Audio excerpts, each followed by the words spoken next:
2003 সালে এই ইউনিয়ন পরিষদে এবং সর্বপ্রথম চেয়ারম্যান হিসাবে আমাকে নির্বাচিত করা হয়েছিলেন আপনারা। তখন থেকে সরকারি প্রতিটা এই স্কুলে ইভেন আমাদের কৃষ্ণনগর প্রাথমিক বিদ্যালয়ে প্রতিটা প্রোগ্রামে যত গুণী জ্ঞানী প্রধান অতিথি ছিলেন, যত রাজনৈতিক ব্যক্তিত্ব ছিলেন, যত প্রশাসনিক কর্মকর্তা ছিলেন,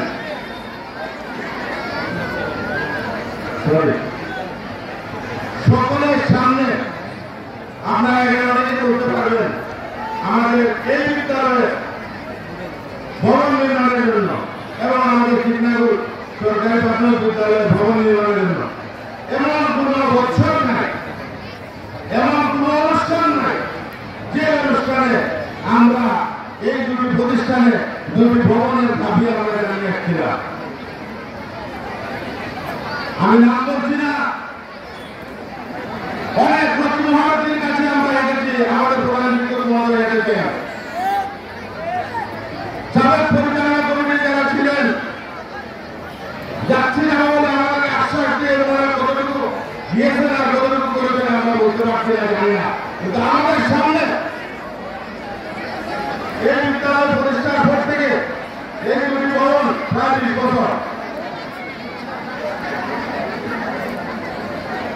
আমাদের পূর্ব পাশের ভবন এবং পশ্চিম পাশের ভবন, এই দুটি ভবনের ভবন প্রায় 20 বছর।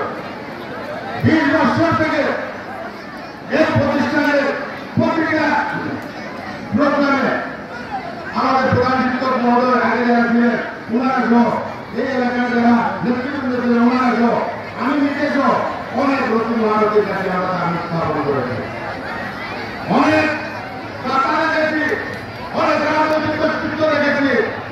আজকে বলতে গেলে অনেক কথা বলতে হয়, প্রেক্ষাপট পরিবর্তন হয়েছে। আপনারা নিজেরা আশা করছেন, আপনারা আপনাদের পছন্দ মতো যেখানে আপনাদের আখের মধ্যে সুবিধা হয় সেই সব এলাকায় সেই সব জায়গায় প্রতিষ্ঠানে আপনারা বরাদ্দ দিয়েছেন, কিন্তু কি দোষ করে আমরা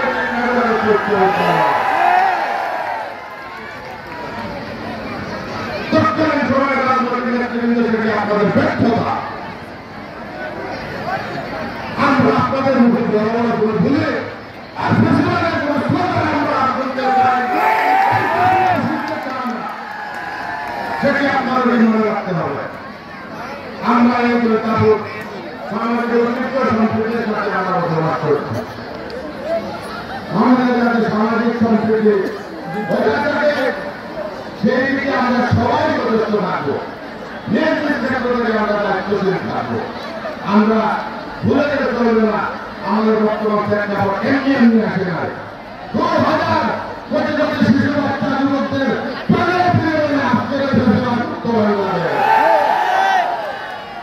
সম্মানিত ভাইয়েরা, আমি আশ্বাসী বিশ্বাসী নই।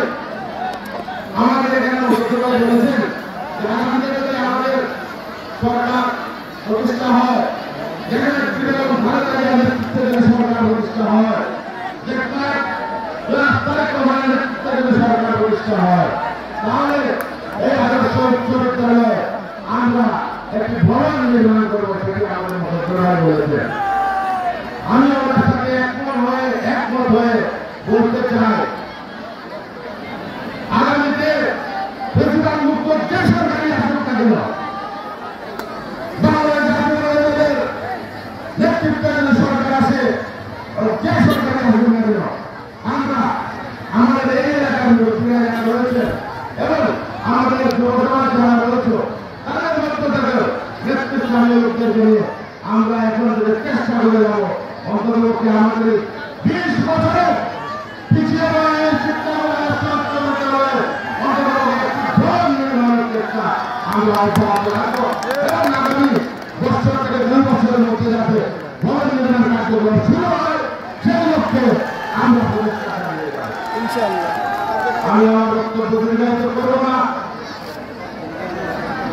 এখানে অতিথিদেরকে আবারও শুভেচ্ছা জানাচ্ছি। অনেক আমার ভাইরা এখানে, আমার ছোট ছোট ভাইরা, সাবেক শিক্ষার্থী ভাইরা অনেকেই আমাদের এই স্কুলের অনুষ্ঠানকে আর্থিক সহায়তা দিয়েছেন। আমি অবশ্য আর্থিকভাবে সেই সহায়তা আমি যতটুকু পারি আমার ব্যক্তিগত পক্ষ থেকে আমি আমার সবার সামনে বলছি, আমি আমার সাথে যতটুকু পারি আমি করবো। আমি নির্ধারিত করেছি না, কিন্তু আপনাদের আগামী দিনে এবারকার মতো আবারও এই ধরনের কোনো অনুষ্ঠানে আপনারা যে শৃঙ্খলা দেখতে সুশৃঙ্খলভাবে আমরা আমাদের অনুষ্ঠান উপভোগ করবো প্রত্যক্ষভাবে এবং পরোক্ষভাবে আমাদের জায়গার অবস্থান থেকে আমাদের বিদ্যালয়কে সাহায্য করবো, সহযোগিতা করবো এবং এই প্রতিষ্ঠানকে এগিয়ে নিয়ে আমার বাচ্চা আপনার বাচ্চা আগামী দিনের ভবিষ্যৎ প্রজন্ম অবশ্যই তার উজ্জ্বল ভবিষ্যৎ গ্রহণ করতে পারবে ইনশাআল্লাহ।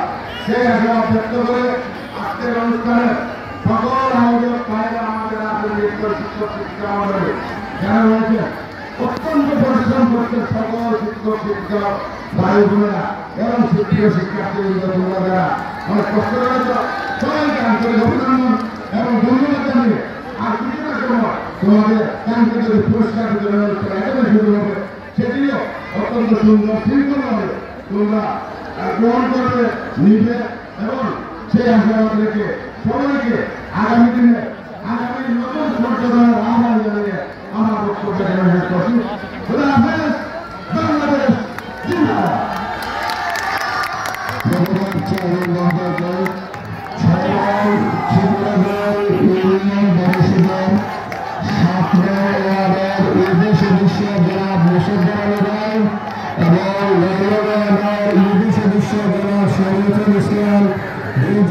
সমন্বয় চিন্তাদের আদর্শ উচ্চ বিদ্যালয় ক্রীড়া সামগ্রীর জন্য 1 লক্ষ টাকা ঘোষণা করেছে। 1 লক্ষ টাকা